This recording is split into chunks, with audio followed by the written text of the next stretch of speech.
나이가 들면서 정의롭게 사는 법은 무엇인가? 우리는 살아가면서 정의라는 단어를 자주 접합니다. 하지만 정작 정의로운 삶이 무엇인지 깊이 생각해 본 적은 많지 않을 것입니다. 정의란 무엇일까요? 정의란 옳고 그름을 판단하는 기준이라고 할 수 있습니다. 이 기준은 시대와 문화에 따라 변화하기도 하고 개인의 가치관에 따라 다르게 해석되기도 합니다. 그렇다면 우리 시대 21세기 한국 사회에서 정의로운 삶이란 어떤 모습일까요? 첫째, 공정함을 추구하는 삶입니다. 공정함이란 단순히 법을 지키는 것을 넘어 모든 이에게 평등한 기회를 제공하고 차별 없이 대하는 태도를 말합니다.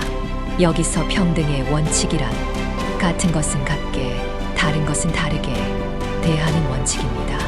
예를 들어 모임이나 회식 자리에서는 알코올분해 효소가 적어서 술을 잘 못 마시는 사람이 있고 그렇지 않은 사람이 있습니다. 이런 사정을 무시하고 모든 사람에게 동일한 양의 술을 마시게 하는 것은 다른 것을 갖게 만듦으로써 공정하지 않습니다. 불공정의 또 다른 예는 같은 것을 다르게 만듦으로써 차별을 초래하는 것입니다. 사람을 채용할 때마다 하는 일이 같은데도 남자와 여자를 구분해 선발하거나 성별에 따라 급여의 차이를 두거나 여성에게 결혼이나 임신 계획을 물어본 뒤 채용을 거부하거나 나이나 학벌, 학연이나 지연에 따라 채용 점수를 달리 주거나 하는 것처럼 객관적으로 같은 것을 다르게 적용하고 판단하여 다른 지원자들을 불공정하게 대하는 것은 같은 것은 같게, 다른 것은 다르게 대해야 한다는 평등의 원칙을 위배한 불공정의 대표적인 사례입니다. 정의로운 삶의 두 번째 요소는 약자에 대한 배려입니다. 우리 사회에는 여전히 도움이 필요한 이웃들이 많이 있습니다. 이들을 외면하지 않고 함께 살아가는 것이 정의로운 삶의 모습입니다. 약자의 배려에도 어김없이 평등의 원칙은 적용됩니다.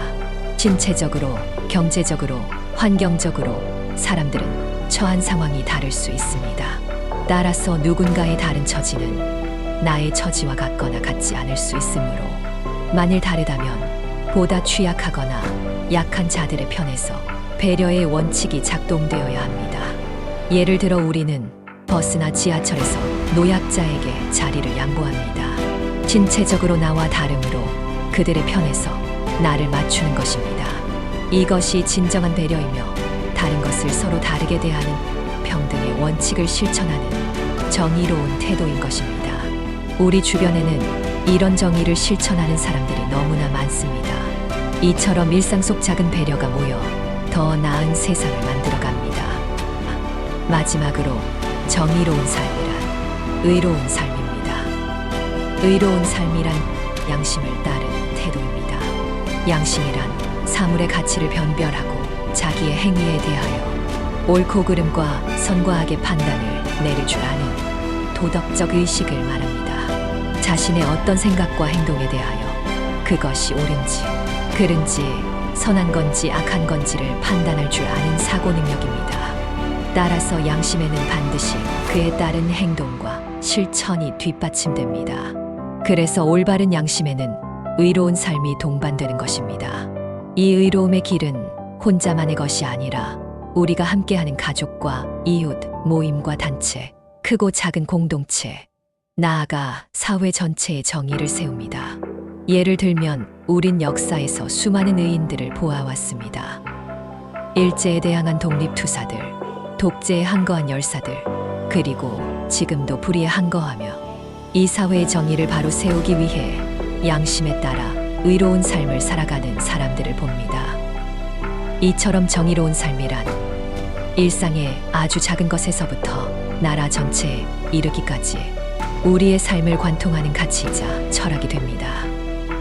물론 정의로운 삶을 산다는 것은 결코 쉬운 일이 아닙니다. 때로는 개인의 이익과 충돌하기도 하고 주변의 시선 때문에 망설여지기도 합니다. 하지만 이런 삶의 방식이 우리 사회를 더 나은 곳으로 만들어갑니다. 옳은 일을 했다는 자부심, 누군가에게 도움이 되었다는 보람, 그리고 더 나은 세상을 만드는데 기여했다는 뿌듯함 말입니다. 이는 어떤 물질적 보상보다도 값진 것입니다. 공정함을 추구하고 약자를 배려하며 옳은 일을 위해 용기 내어 행동하는 삶. 우리의 일상 속 작은 선택과 행동이 당신의 인생을 더욱 빛내줄 것임을 믿습니다. 일상 속의 가장 유익한 이야기, 제작 킴스 콘텐츠, 작가 김형수였습니다.